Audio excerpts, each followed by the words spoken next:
السلام علیکم ورحمۃ اللہ وبرکاتہ۔ اعوذ باللہ من الشیطان الرجیم، بسم اللہ الرحمن الرحیم۔ وفی ثمود اذ قیل لهم تمتعوا حتی حین فعتوا عن امر ربهم فأخذتهم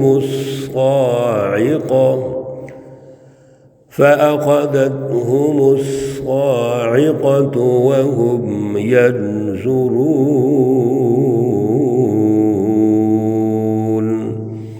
صدق اللہ العلی العظیم۔ اللہم صل علی سیدنا ومولانا محمد النبی الامی وعلی آلہ واصحابہ وبارک وسلم وصلی علیہ۔ معزز سامعین و سامعات، پارہ نمبر 27 سورۃ الذاریات، آیات مقدسہ 43 تا 46 ہیں۔ اللہ رب العزت ان آیات کا فہم اور شعور عطا فرمائیں اور عمل کی توفیق اور صلاحیت عطا فرمائیں۔ گزشتہ درس میں قوم عاد اور قوم موسیٰ دونوں کا تذکرہ ہوا، اور 3 باتیں اہم ہیں جو میرے عزیزوں ہر قوم کے بارے میں اللہ رب العزت ہائی لائٹ کر رہے ہیں، نمایاں کر رہے ہیں، ارشاد فرما رہے ہیں، صرف ہمارے سمجھنے کے لیے۔ اور قیامت تک جتنی بھی اقوام آ رہی ہیں، انسان آ رہے ہیں، ان کے لیے یہ تاریخ ہے، وہ حقائق ہے جو اللہ کی طرف سے ہے۔ لیکن انسان ہے کہ ہر دور میں اللہ کو جھٹلاتا ہے، انسان ناشکر ہے۔ وَكَانَ الْإِنسَانُ كَفُورًا، یہ اللہ کا شکر ادا نہیں کرتا کہ اللہ ماضی کی سچی رہنمائی دے رہے ہیں اور میں اس کو سامنے رکھتے ہوئے اپنا حال اور مستقبل بہتر کروں، میں اپنی فیوچر کی پلاننگ کر لوں، میں اپنے حال کی پلاننگ کر لوں، اللہ کو راضی کر لوں، اللہ کے نظام کو غالب کر لوں، یہ توجہ نہیں کرتا۔ 3 باتیں۔ ایک بات کہ اللہ نے ان تمام انبیاء کو مبعوث فرمایا، اپنا نمائندہ بنایا اور سچی رہنمائی دے کے بھیجا۔ ایک تو اللہ نے بھیجا ان کو، دوسرا سچی رہنمائی، حق، صراط مستقیم، یہ اللہ نے دے کے بھیجا۔ رسول اللہ صلی اللہ علیہ وسلم بھی اللہ کے نمائندے ہیں اور اللہ نے رہنمائی دے کے بھیجا۔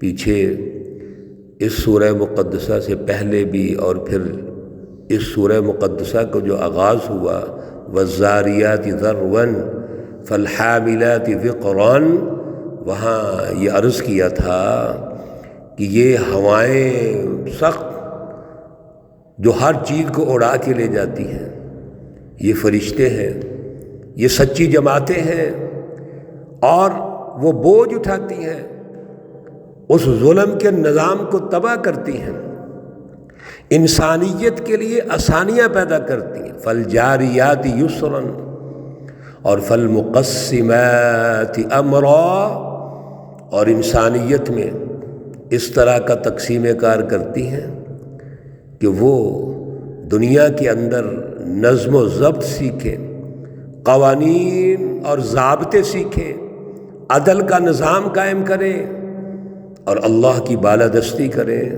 تو بڑے بڑے ظلم کے برج گر جاتے ہیں۔ اور تیسری بات جو ان تمام میں ہائی لائٹ ہو رہی ہے کہ یہ سب کچھ اللہ انسانیت کے لیے کر رہے ہیں۔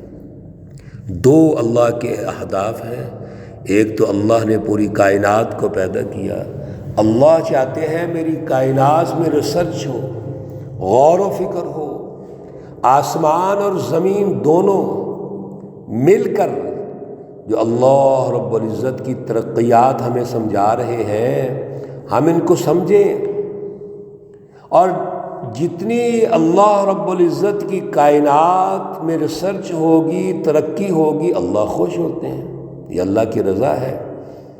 لیکن یہ کون کرے گا؟ اللہ نے اس کے لیے انسانوں کو پیدا کیا ہے، انسان کو دماغ دیا، ایک ملکہ ہے، عقل، اعلیٰ عقل،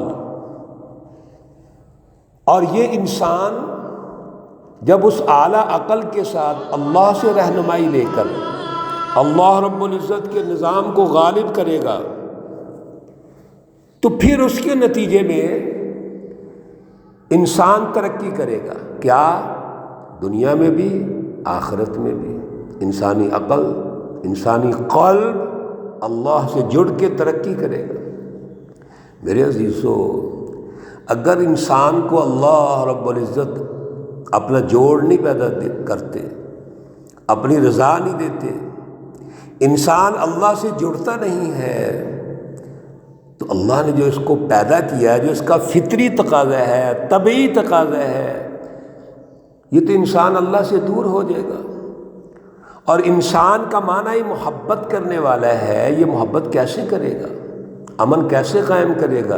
یہ سب کچھ اللہ سے جوڑ پیدا ہونے کے نتیجے میں ہمارا قلب اللہ سے جڑے، عقل اللہ سے جڑے، تاکہ ہمارے اندر فطرت سلیمہ پیدا ہو اور فطرت سلیمہ اجاگر ہو۔ اور جب بھی کسی دور میں ظلم قائم ہوا، ان ظالم حکمرانوں نے، نمرود، فرعون، جس کا آپ تعارف حاصل کر رہے اور قوم عاد کا بھی پچھلے درس میں ہم نے تعارف کیا، انہوں نے اللہ سے انسانوں کو دور کر کے انسانوں کے ذہن، ان کے قلوب کو بند کر دیا، بند گلی میں کھڑا کر دیا۔ جہالت، گمراہی، فرقہ واریت اور ظلم کے جتنے بھی منفی اثرات ہیں وہ سب اس سسٹم میں پیدا ہو گئے۔ اس لیے تین باتیں سمجھیے، آج کے درس میں بھی وہی صورتحال ہے۔ آج اللہ رب العزت دو قوموں کا ذکر فرما رہے ہیں، مختصر اشارے ہیں۔ وفی سمود، اس میں بھی نشانیاں ہیں، قوم سمود کے بارے میں، قوم صالح کے بارے میں بھی نشانیاں ہیں۔ کیا نشانی ہے؟ جب انہوں نے حضرت صالح علیہ السلام کا انکار کیا، مجرم ہوئے، مسرف ہو گئے، حد سے نکل گئے، تو کیا ہوا؟ پھر عذاب آ گیا۔ اذ قیل لہم، جب ان سے کہا گیا تمتعوا، فائدہ اٹھا لو، حتی حین، ایک وقت تک۔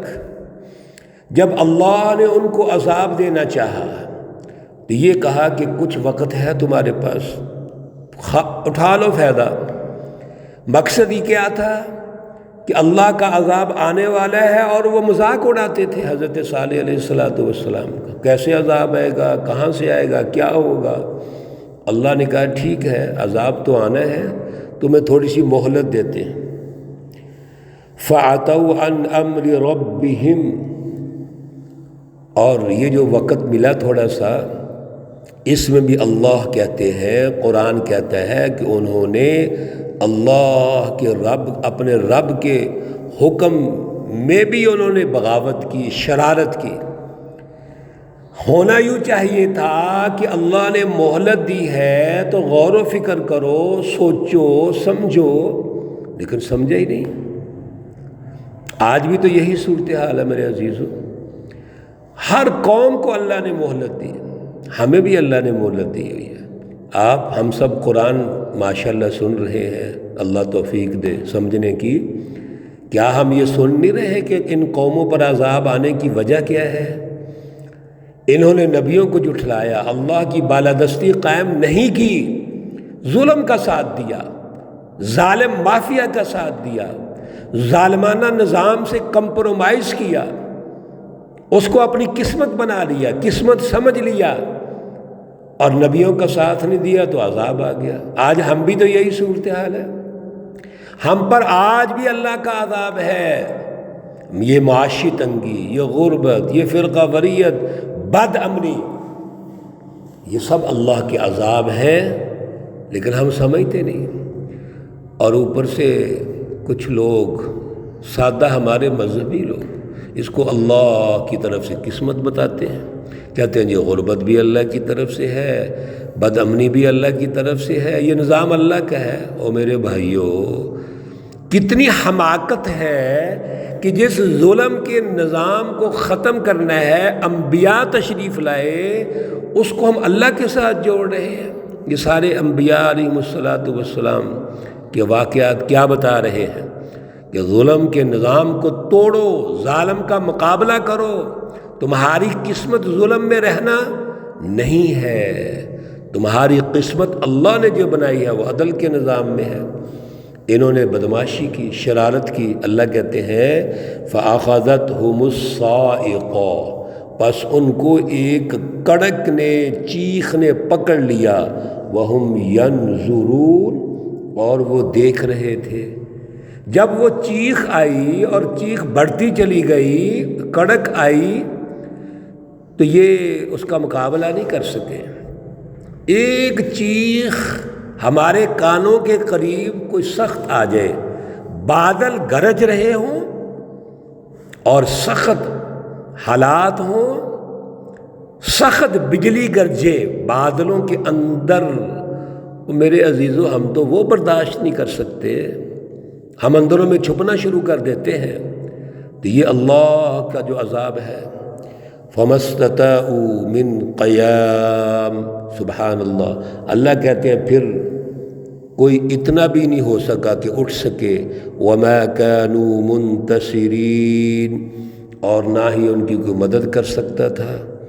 گویا جب وہ چیخ آئی اور وہ آگے بڑھتی چلی گئی تو ہر چیز تباہ و برباد ہو گئی۔ یہ ہے تکبر کا نتیجہ اور ظلم کا نتیجہ۔ یہ ظالم جو قومیں ہوتی ہیں، کمپرومائز جو سسٹم میں رہتی ہے، یہ عذاب ان کی قسمت ہے، سمجھو اس بات کو۔ وَقَوْمَ نُوحٍ مِّن قَبْلَ، اللہ فرماتے ہیں اس سے پہلے قوم نوح کو دیکھ لو، اِنَّهُمْ كَانُوا قَوْمًا فَاسِقِينَ، بے شک وہ بھی ایک فاسق قوم تھی۔ قوم نوح کے بارے میں کتنی تفصیل سے ہم سورۃ ہود میں پڑھ چکے ہیں اور کئی جگہوں پر پڑھ چکے ہیں۔ کیا ہوا اس قوم کے ساتھ، قوم نوح کے ساتھ؟ کوئی ایک چیز بچی؟ سب کچھ تباہ ہو گیا۔ وہ جو طوفان نوح آیا، صرف وہ افراد یا وہ حیوانات یا وہ چیزیں جو کشتی میں سوار تھیں وہ بچی، باقی تو ہر چیز تباہ ہو گئی تھی۔ اس سے بڑا عذاب کون سا ہو سکتا ہے؟ لیکن کیوں عذاب آیا تھا؟ سنیے، انہم کانوا قوما فاسقین، پیچھے آ رہا ہے مجرمین، مسرفین، فاسقین، اور وَهُوَ ملیم، یہ ساری قومیں جن پر عذاب آ رہا ہے ان کے اپنے عمل و کردار کی وجہ سے، انہوں نے درست فلسفی، حق، سچی رہنمائی قبول ہی نہیں کی اور ظلم کا ساتھ دیا۔ وہاں ظالم بھی تباہ ہوئے اور ان کے ساتھی بھی تباہ ہو گئے۔ میرے عزیزو، اللہ رب العزت ہمیں ظلم سے نکالنا چاہتے ہیں، عدل دینا چاہتے ہیں۔ اللہ جہالت سے نکال کے سچی تعلیم دینا چاہتے ہیں۔ تیار ہو جاؤ، ظلم سے کبھی کمپرومائز نہ کرو، ظالم حکومتوں سے، ظالم سیاسی نظاموں سے کبھی کمپرومائز نہ کرو، اللہ کی رہنمائی سمجھو۔ یہ ہے اصل میں خلاصہ اس کا۔ اللہ ہمیں توفیق اور صلاحیت عطا فرمائے۔ اللہ رب العزت تمام بیماروں کو شفائے کاملہ عاجلہ مستمرہ عطا فرمائے۔ اللہ رب العزت تمام مرحومین و مرحومات کو جنت الفردوس میں اعلیٰ مقام عطا فرمائے۔ ربنا تقبل منا انک انت السمیع العلیم وتب علينا إنك أنت التواب الرحيم. وصلى الله تعالى على النبي الأمي محمد وعلى آله وأصحابه أجمعين برحمتك يا أرحم الراحمين. السلام عليكم ورحمة الله وبركاته.